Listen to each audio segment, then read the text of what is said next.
ما شاء الله لا تسمع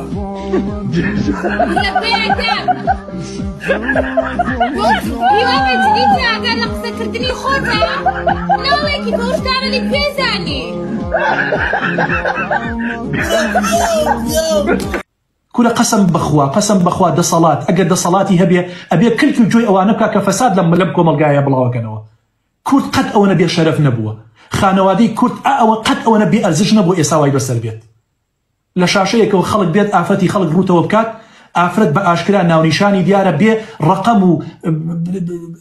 أدرسي خوي دابني بلي وشين ومكاني من كشي مني أبي لخدمتي ها والله ده صلاة بي والله تلك جوي أماناك قسما بالله يعني أمانة لدرمان بيسترن باورتان هبيت والله لكيمياء ولا أنفال كردنش بيسترن أنفال يرجع إنسان صدام بشماني أو جماعتي كذا جير خوله أو بزيندة بتشال يعني كرخواو بەڵام تۆ ئەمە ڕۆژانە زیندە بەچاڵکردنە ڕۆژانە کەرامەت شکاندنی خانەوادەی کوردە یعنی کەسێ دێتە سەر ئەم شاشەیە خۆی ڕوود ئەکاتەوە قسەی وا ئەکا شیاو نییە بە هیچ نەتەوەیەک چ جای ئەم نەتەوە پاکە ئەم نەتەوە پڕ لە شەرم و حەیایە کاکە خۆ دەسەڵاتە چی هەیە و دەسەڵاتەش کچ و کوڕی هەیە ئەی نابێ کاکە بڵێ باشە کوڕەکەی من سەیری ئەماناکە کچەکەی من سەیری ئەماناکات کاکە چۆن ئەمە قبوڵەکرێت خو ئێوە شەوانە لایڤەکانە بینن چی تیا ئەقەومێت ئێوە ئەزانن چی ئەگوزەرێ لە وڵاتەیە ئێوە وەڵا کچەکەی تۆ وردە لەوە شەرم و حەیای نامێنێت کوڕەکەی تۆ وردە لەوە شەرم و حەیای نامێنێت گوێ ئەگرێت یعنی جنێوی وا ئەدرێ بۆ خاتری خوا ئەم کوڕاڵی ئەمانە هەیە دووبارەیە کاتەوە میش دووبارەیە کاتەوە ئەڕوا لە کۆمێنت تا جارێ دەست پێکە اینجا دووبارە لە کۆمێنتەوە دوایی کاتە ڤیدیۆ ئەویش کشەکەی تۆش بە هەمان شێوە ئەڵێ مادام کچێک بتوانێت شەو سێ شەو چواری شەو لەگە کوڕەکان لایڤ کاتەوە خۆی بادا و گۆرانی لێ بدات ئەی بۆ من نەیکەم وردە بەدزیەوە ئەیکە هەتا ئەوەی ئەم کچە لە دەست دەرئەچێت کاکە وەک ئەرکی هەمومانە بەخوای گەورە ئەرکی هەمومانە ئینەمە الأمم الأخلاق ما بقيت مانەوەی هەموو ئومەتێک هەموو دەوڵەتێک هەموو نەتەوەیەک هەموو کولتور و زمانێک بە ئەخلاقەکەوەیەتی کە ئەخلاق نەما چ قیمەتی هەیە بەس پێم بڵێ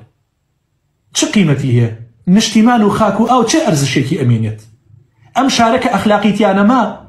چ شانازیەکت هەیە بە خان و بە سەروەت و بە سامانتەوە بەس پێم بڵێ شانازیەکەی بەچێوە شانازیەکەی بەچێوە بە تەندروستیت بە دەوڵەمەنیت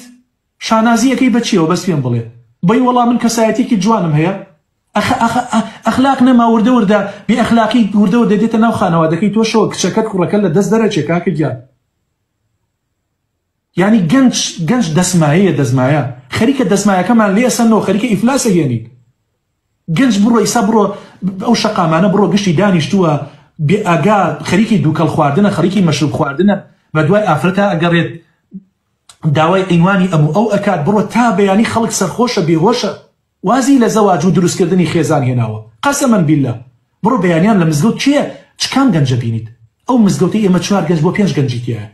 خەڵک نایەت هەمووی بە تەمەنەکانە لە تەمەنی من و بەرەو سەرتر ئەوانی کەوا چاوەڕێی قەبر و قیامەت و مردنیانە ئەگەر گەنج نەما ئەو کاتە تۆ ناتوانانی شۆڕەششکەی عەزیزەکەم گەنجێک کە فێری داوێن پیسی دووکەڵیەکەی فێری ئەوەی ئەەکەی کەوا بەدوای خۆشی و